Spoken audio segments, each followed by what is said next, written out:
बहुत कम ही टाइम में इतनी बारिश नेपाल के स्टेशन पे हो गई आपने में कि 3-4 जगह गोपालगंज में और मोतिहारी में टूट गया।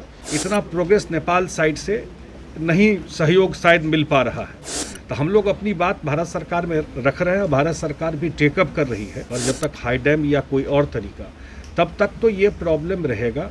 नमस्कार, आप लाइव सिटीज देख रहे हैं। मैं हूं गरिमा भारती। बात जब बिहार की आती है तो आपदाओं की भी बात होती है। कहा जाता है कि बिहार में साल का आधा समय आपदा में गुजर जाता है। जब ज़्यादा गर्मी होती है तो कुछ हिस्से सुखाड़ से परेशान हो जाते हैं और जब बरसात होने लगती है तो बिहार के कुछ हिस्से बाढ़ से परेशान हो जाते हैं। लेकिन सरकार की तरफ से पूर्व में ही तैयारियां की जा रही है ताकि बाढ़ की समस्या से निपटा जा सके। लेकिन तैयारियों से पहले ही बिहार के जल संसाधन मंत्री ये कह रहे हैं कि बिहार को बाढ़ की मार से बचाना काफी मुश्किल है, क्योंकि नेपाल की तरफ से कोई भी सहयोग नहीं किया जा सकता है। आप तस्वीरें देखिए, ये तस्वीरें उस बैठक की है जहां पर जल संसाधन मंत्री शामिल हुए थे। संजय झा ने बैठक की थी मुजफ्फरपुर में जाकर। मुजफ्फरपुर डिवीजन के सभी जिलों को लेकर ये समीक्षा बैठक की गई थी, बाढ़ के पूर्व तैयारी को लेकर और साथ ही साथ विभिन्न प्रोजेक्ट को पूरा करने को लेकर ये बैठक हुई थी, जहां पर संजय झा ने 15 मई तक अधिकारियों को निर्देश दिया है कि इन सभी तैयारियों को पूरा कर लिया जाए। लेकिन फिर संजय झा ये कह रहे हैं कि बिहार को बाढ़ से बचाना मुश्किल है, यानी कि बाढ़ में बिहार डूबता रहेगा। ऐसा उन्होंने क्यों कहा है वो आप सुनिए। देखिए, ये विषय भारत सरकार और नेपाल सरकार के, इसमें स्टेट का रोल है नहीं, इंटरनेशनल इशूज है। और आपको पता है कि बहुत जगह जहां नेपाल साइड में हाई डैम बनना है और 92 से विराटनगर में उसका डीपीआर बन रहा है, लेकिन बहुत कुछ प्रोग्रेस उसमें नहीं है। पीछे मैं भी मिल के आया था भारत सरकार में, जो लोग मैटर करते हैं इसको लेकर के। अब प्रोबेबली इतना प्रोग्रेस नेपाल साइड से नहीं सहयोग शायद मिल पा रहा है। तो हम लोग अपनी बात भारत सरकार में रख रहे हैं, भारत सरकार भी टेकअप कर रही है। अब जब तक वो रिजॉल्व नहीं होता है वहाँ पर, जब तक हाई डैम या कोई और तरीका, तब तक तो ये प्रॉब्लम रहेगा।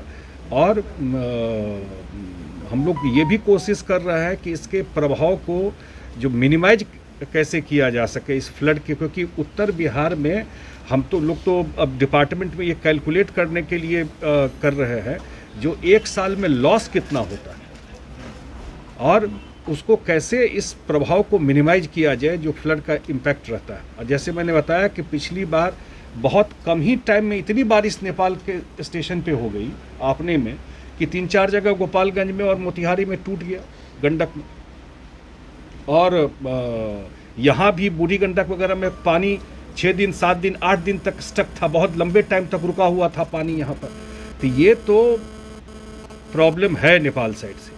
और जब तक अगर परमानेंट सॉल्यूशन के लिए, जब तक वहाँ पर कोई स्थिति जो डिस्कस हुआ है चीज़ें ठीक नहीं होती है तो ये समस्या रहेगी।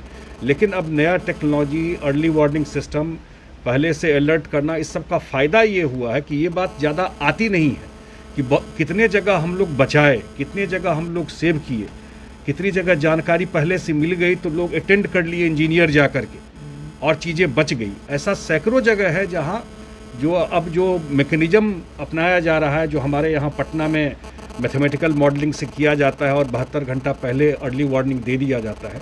अब इस सब मैकेनिज्म को भी हम लोग यूज कर रहे हैं, जिसका एडवांटेज ज़रूर आने वाले टाइम में जो फ्लड का इम्पैक्ट है उसको मिनिमाइज करने के लिए। तो आपने बिहार के जल संसाधन मंत्री संजय कुमार झा को सुना। उन्होंने बताया है कि किस तरह से बिहार को बाढ़ की मार से बचाना काफी मुश्किल है, क्योंकि पड़ोसी देश नेपाल से कोई भी सहयोग नहीं मिलता है, जिसकी वजह से बिहार को हर साल इतनी बड़ी परेशानी झेलनी पड़ती है। बिहार के कई हिस्से बाढ़ की मार झेलते हैं, जिसका बड़ा कारण नेपाल रहा है।